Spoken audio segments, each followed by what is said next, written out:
नमस्कार दोस्तों, कैसे हैं आप सब? आई होप आप सब अच्छे होंगे। मैं अमिता स्वागत करती हूँ आप सभी का अपने इस यूट्यूब चैनल में। तो कैसे हैं आप सब? कमेंट बॉक्स में ये बताने के लिए जय माता दी ज़रूर लिखें। तो मकर संक्रांति पे बहुत सारे कन्फ्यूजन पैदा हो रहे हैं इस बार। ऐसे तो मकर संक्रांति हमेशा 14 तारीख को ही मनाया जाता था, लेकिन अब कुछ दिनों से ये मकर संक्रांति 14 को, 15 को ऐसे मनाए जा रहे हैं। इसी से लोगों में कन्फ्यूजन बढ़ गया है। तो मकर संक्रांति पहले तो मनाया क्यों जाता है ये जान लेते हैं।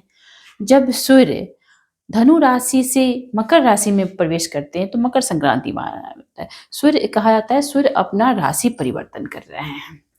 तो मकर संक्रांति के देवता शनिदेव को माना गया और सूर्य उनके पिता हैं जो मकर संक्रांति में प्रवेश करते हैं अपने, यानी सूर्य पिता उनके अपने पुत्र के घर जाते हैं, ऐसा लोग कहता है। तो सूर्य अभी दक्षिणायन थे और मकर संक्रांति के दिन से ही धीरे धीरे वो उत्तरायण होने लगते हैं और उत्तरायण होते ही दिन बड़ा होता है, सूर्य में के किरणों में गर्मी आ जाती है, उनका तेज जो है वो गर्म हो जाता है, लोग को गर्मी महसूस होने लगती है और सभी मांगलिक कार्य भी तब आरंभ होते हैं, यानी खरमास समाप्त होता है और मांगलिक कार्य शुरू हो जाता है। तो इस तरह मकर संक्रांति का महत्व है। और मकर संक्रांति जो कि माघ में होता है और इसका बहुत बहुत महत्व है। मकर संक्रांति का लोग बहुत दिन से इसका इंतजार करते हैं। कहीं कहीं से मकर संक्रांति, कहीं खिचड़ी, कहीं रोली, बहुत सारे नामों से इसे जाना जाता है। तो मकर संक्रांति का महत्व, इसमें स्नान दान का बहुत महत्व है और स्नान दान ये बहुत मायने रखता है। और दान, क्या दान कर रहे हैं, किस चीज़ का दान आप कर रहे हैं, दान का भी विशेष अपना अलग अलग महत्व है। तो मकर संक्रांति इस बार, ऐसे तो 14 तारीख को ही सूर्य मकर राशि में, धनु राशि से मकर राशि में प्रवेश कर रहे हैं दिन के 3:12 पर। और चूंकि वो शाम में प्रवेश कर रही है और कोई भी काम हम सुबह से शुरू करते हैं, सूर्योदय से शुरू करते हैं, तो इसलिए बनारसी पंचांग के अनुसार इसे 15 तारीख उदय तिथि में मनाया जाएगा। क्योंकि मकर राशि सूर्य का राशि परिवर्तन 3:12 से हो रहा है, जो अगले दिन 15 को 5:55 तक है। तो उस टाइम तक है, इसलिए उदय तिथि के हिसाब से लोग इसे, बनारसी पंचांग के अनुसार लोग इसे 15 तारीख को मना रहे हैं। ऐसे लोग, बहुत लोग 14 तारीख को भी मनाएंगे। तो आप यहाँ, आपके यहाँ कैसा है, कैसे मनाया जा रहा है, तो चूंकि ये सब देख के आप अपना मनाएं। अपने पंडित पुरोहित से जरूर एक बार परामर्श ले लें। तो मकर संक्रांति इस तरह 14 और 15 ऐसे स्नान दान आप कर सकते हो, दीप दान कर सकते हो 14 तारीख को। ऐसे तो माघ महीना ही बहुत ही उत्तम महीना माना गया है पूजा पाठ के लिए, दीप दान के लिए। तो आप लोग जानते ही हैं कि स्नान का इसमें कितना महत्व है। लोग नदी सरोवर में इस दिन स्नान करते हैं। संक्रांति के जो ऐसे नहीं भी करते हैं पूरे मास, वो मकर संक्रांति के दिन जरूर करते हैं। और यदि सुविधा से आप कर सकते हैं तो बहुत अच्छी बात है। यदि नहीं कर पाते हैं तो आप अपने घर में ही गंगा जल डाल के, थोड़ा सा तिल डाल के इस तरह स्नान जरूर कर लें। तो इस तरह आप मकर संक्रांति के दिन स्नान करने के बाद सूर्य देव को अर्घ दें। घर में बच्चे बूढ़े जो भी हैं सभी से अर्घ दिलवाएं, क्योंकि उस दिन सूर्य देव का दिन होता है और अर्घ देने का बहुत महत्व होता है। इसलिए सूर्य को अर्घ जरूर दें। आप लोग तिल डाल के, इसमें रोली चंदन डाल के, फूल डाल के भगवान को अर्घ दें। और इस तरह अर्घ देने के बाद आप उस दिन छू के दान जरूर करें। छू तो सुबह ही दिन नहाने के तुरंत बाद, भले आप पंडित को थोड़ा देर के बाद भी दे सकते हो, लेकिन नहाने के बाद, पूजा का बाद आपका पहला काम होना चाहिए कि जो दान की सामग्री आपको देनी है, दान करनी है, उसे आप जरूर छू के रख दो। तो ये आप जरूर करिए। और हर चीज़ के दान का अपना अलग अलग महत्व है, ये भी आप लोग जान लें।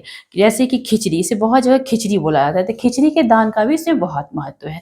खिचड़ी में जैसे खिचड़ी, उड़द का दाल चावल का खिचड़ी बनता है, मूंग की दाल चावल का खिचड़ी बनता है, साबुत मूंग लिया जाता है। तो इस तरह आप, काली उड़द की दाल होती है, तो इस तरह आपके यहाँ जो भी खिचड़ी बनती है जिस भी दाल में, तो आप खिचड़ी का दान कर सकते हो। खिचड़ी का भोग भी भगवान को लगता है, भगवान को भोग लगाएं, दान करें।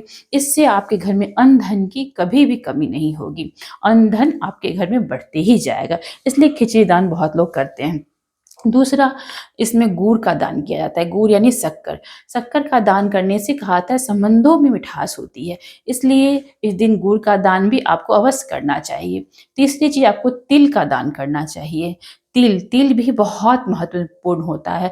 तिल का दान करने से कहता है कि 10 गुना आपको पुण्य की प्राप्ति होती है। जो भी आप तिल दान करेंगे तो उससे जो पुण्य है 10 गुना पुण्य आपको मिलेगा। तो इस तरह आपको खिचड़ी के दिन दान करना चाहिए। 7 अनाज दान करना चाहिए। 7 अनाज में जैसे आपको जौ, चावल, मूँग, बाजरा, चना, धनिया। धनिया तो आप जानते ही हैं कि माँ लक्ष्मी को कितना प्रिय है, तो धनिया दान कर सकते हैं। चना चना आपके पास है तो अच्छी बात, चने की दाल भी आप दान कर सकते हैं। विष्णु भगवान का प्रतीक है ये सब, इससे बृहस्पति ग्रह अच्छा होता है। चावल दान आप कर सकते हैं। तो हर दान में कुछ न कुछ जुड़ा हुआ है ग्रह से, इसलिए आप उस दिन इन सब चीज़ों का दान करें। बाजरा का दान कर सकते हैं, जौ का दान कर सकते हैं अनाज में। ये सब, तो इससे आपके घर में अन्न धन की कभी कमी नहीं होगी इन सब चीज़ों को दान करने से। और उसके बाद आपको 5वां दान, वस्त्र दान। वस्त्र आप में कपड़ा दान कर सकते हो। ठंडे का दिन है अभी, तो आप कंबल दान कर सकते हो, मोजा, स्वेटर, जिसके लायक आप हो, जो भी आपके सामर्थ्य के अनुसार वस्तुएं हैं, आप वस्त्र वो दान कर सकते हो। तो आपको अगर काला वस्त्र दान करते हैं तो इससे आपका शनि ग्रह अच्छा होता है। यदि लाल करते हैं तो इससे आपका सूर्य ग्रह अच्छा होता है। तो इस तरह हर कलर से, हर वस्तु से कुछ कहीं न कहीं कुछ आपको लाभ मिलेगा। इससे ग्रह दशा आपके सुधरेंगे। तो इसलिए दान जो भी करें आप ज़रूर सोच समझ के करें कि क्या आपको दान करना है, किससे आपको परेशानी हो रही है, कौन से ग्रह से आपको परेशानी हो रही है, तो ये भी आपको दान में देख लेना है। और इसके बाद आप घी दान कर सकते हैं। कहा जाता है कि घी दान का भी बहुत महत्व होता है। यदि गाय का घी मिले तो और भी अच्छा है।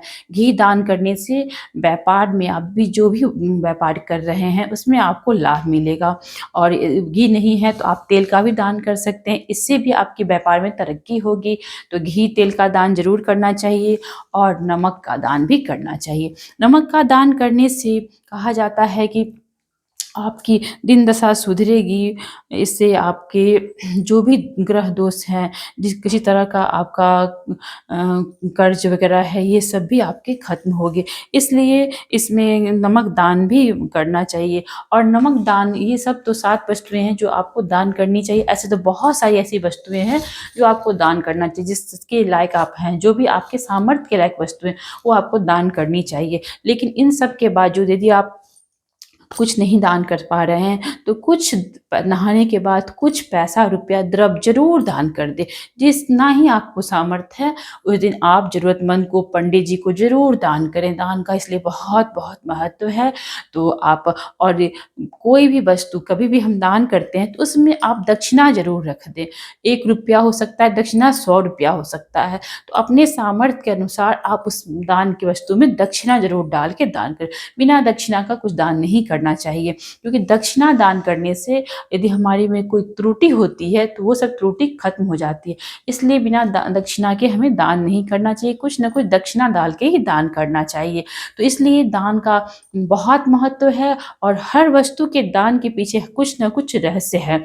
हर इसलिए हमें सोच समझ के किस वस्तु से हमें क्या लाभ मिलेगा, किसकी आवश्यकता है, ये सब सोच समझ के हमें दान ज़रूर करना चाहिए। और ऐसे तो माघ महीना है जिसमें तिल का तो विशेष महत्व होता है। तो तिल, कुछ भी समझ में ना आए तो आप तिल दान ज़रूर करें। अन्न में चावल दान ज़रूर कर दें, धनिया दान ज़रूर कर दें, शक्कर, गुड़, चीनी, ये लो आप लोग दान ज़रूर करें। इससे संबंधों में मिठास बनी रहती है। तो ये था दान का, ये 7 चीज़ जो हमें कुछ ना समझ में आए तो इतनी चीज़ का दान। ऐसे तो बहुत लोग बता रहे हैं 14 चीज़, 100 चीज़ का दान करें, 100वां सेर का दान करें। तो लेकिन कम से कम इतना चीज़ में आपको जो भी सामर्थ्य हो आप ज़रूर दान करें। जिसके लायक आप हों उस ज़रूर दान करें। तो ये था दान के विषय में, मकर संक्रांति के उपलक्ष्य में दान के विषय में मेरा ये वीडियो। आपको ये वीडियो कैसा लगा कमेंट बॉक्स में ज़रूर बताएंगे। और यदि वीडियो अच्छा लग रहा है तो मेरे चैनल को सब्सक्राइब करना ना भूलें। सब्सक्राइब के साथ बेल आइकन ज़रूर बजाएं, ताकि जब भी मैं कोई नया वीडियो डालूं तो नोटिफिकेशन सबसे पहले आपके पास जाए और आप इसका भरपूर लाभ उठाएं। और कमेंट में ज़रूर बताइएगा कि मेरा वीडियो कैसा लग रहा है। लाइक करना बिल्कुल ना भूलें। फिर मिलती हूँ अगले video. Bye bye, take care, अपना ख्याल रखें, हंसते मुस्कुराते रहे, क्योंकि हंसना ही जिंदगी है। नमस्कार।